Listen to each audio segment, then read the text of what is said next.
Praise the lord. లోతు భార్య ఉప్పు స్తంభంగా మారడానికి గల కారణం తెలుసా మీకు? లోతు తన పినతండ్రి అయిన అబ్రహాంతో కలిసి కానాను దేశానికి వచ్చాడు.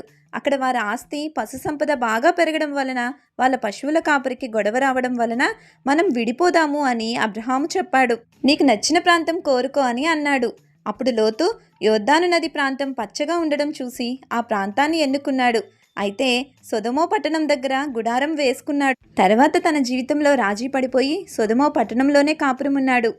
అయితే ఆ పట్టణ ప్రజలు దేవుని దృష్టిలో చాలా దుర్మార్గులు. సొదొమ పాపం మితిమీరిపోవడంతో దేవుడు ఆ పట్టణాన్ని నాశనం చేయాలి అనుకున్నాడు. అయితే అక్కడ లోతు ఉన్నాడు కదా.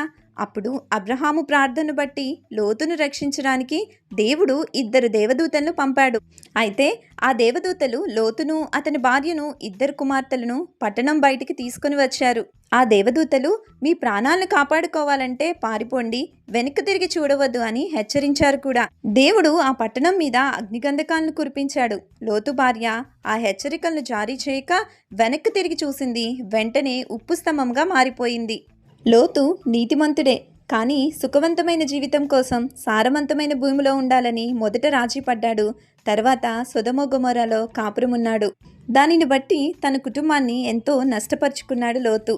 అదేవిధంగా తన భార్య కూడా దేవుని హెచ్చరికను పెడచెవిని పెట్టి శాపాన్ని కొని తెచ్చుకుంది. మన జీవితాన్ని పరీక్షించుకున్నప్పుడు మరి మనం ఎక్కడ రాజీ పడుతున్నాము? మనందరం నీతిమంతులముగానే ఉంటున్నాము కదా. ఒకసారి ఎవరికి వారమే పరీక్షించుకుందాము.